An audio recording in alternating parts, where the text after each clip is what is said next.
Welcome to EDSA! Kantahang pang EDSA, sayawang pang EDSA, tunugang pang EDSA, EDSA! Kung nandyan ka, tutok na! Kasama mong natatrap. Diego Bandido! Go Diego! Go Diego! Go Diego! EDSA! Itaas ang kamot sa mga angkol. Itaas ang kamot sa mga angkol. Bunalikol, bunalikol, bunalkol, bunalkol.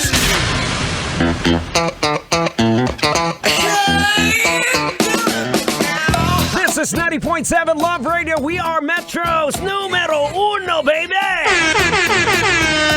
Siyempre kasama pa rin po, broadcasting live across City by the Bay. My name is Diego Bandido. Diego Bandido. At siyempre kasama pa rin po ang pinakamatalino sa lahat. Henyo. Tender, pero Diyos pa rin. That's right, mga kabisyo. Hanggang alas 9 po tayo ng gabi. Bawal ang inaantok. Pag inaantok ang aantokin, kakagatin namin ang tenga mo! Ay, abaw! Maloy ka! Clap your hands! Ang saya-saya! Clap your hands! Ay, grabe ang saya-saya dito. Para tuloy-tuloy ang saya. Nako, mamigay na tayo ng pera! Tuto, scan! Hanep sa premyuhan! Tuto, scan! Saya ng samahan sa Love Radio Fan Scan! The Super Scan for Super Fan. That's right, mga kabisyo. This is a super scan for super fan, and that's why we're giving away 500 pesos! At eto na, mga kabisyo, para sa tuluyang kasiyahan at katuwaan ng lahat. For 500 pesos, ang tanong! Sa larangan ng sports, ano ang ibig sabihin ng GOAT? Wow! Letter A, kambing. Letter B, sakit sa kasukasuan. Letter C, greatest of all time. Wow! O letter D, greater offensive all time. Ayan na, ikaw na ang bahala dyan na. All you gotta do, kung meron kang QR code ng Love Radio Manila, ano pang hinihintay mo? Manila! Scan mo na! At syempre, kasama pa rin tayo hanggang alas 9 tayo, ha. Walang iwanan, ika nga sabi ng Six Cycle Mind. Kahit anumang pagsubok, ito po ang tunay niyong barkada. Ito ang tunay niyong tropa. Ang tropang EDSA! walang iwanan tayo, ha. Hanggang alas 9. Alright, mga kabisyo, eto may tanong lang ako sa inyo. Angkol, ikaw, pasaherong bagong sakay lang. Alam mo, makakatakas ka, ha? May tanong ako sa'yo. Sa inyo ba, meron di bang mga paniniwalang yung mga matatanda kagaya sa amin?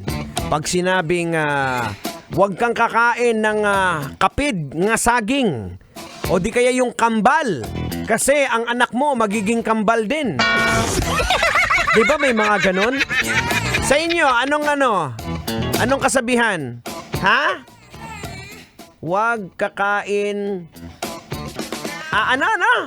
Huwag kakainin ang balat ng saging. Binulayog na yan! Ay, aba! Maloy ka! Logic! Basic! And speaking of kambal at kapid, mga kabisyo, eto nga, mga medyo marami ang napahanga ng magkapatid na Royce at Rainier nang magtapos sila sa kursong psychology ng bilang parehong magna cum laude. Wow! Ay, grabihan to, ha? Kambal, pareho silang magna cum laude. Kakaiba. Tapos ang sabi nga pa doon, ayon pa dito dati daw magkaklase pa sila. So anong logic na makukuha natin dito?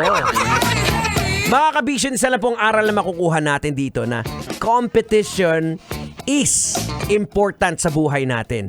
Kahit magkapatid, you should always try to compete para compete for excellence. Hindi compete for attention. Yan ang problema ng henerasyon natin ngayon, di ba, Tang? Ay, tama ka kung ano-ano na lang yung ginagawa. Meron yung iba, may kakain ng tae ng pusa. Tangayan ka na naman, Tang eh. Pinaalala mo na naman si Boy Tapang. So, actually, may punto si Tanghenyo, di ba, Angkol? Di ba ikaw na pasahero? A lot of people ngayon is looking for recognition sa social media. A lot of people is doing stuff para lang mapansin. Nagkipag-compete sa iba. Ay, grabe. Pero mga kabisyo, sino nga ba dapat ang ituring nating superhero? Ha? O, syempre, si Robin, kasi yung brief sa labas. Simple lang naman ang aking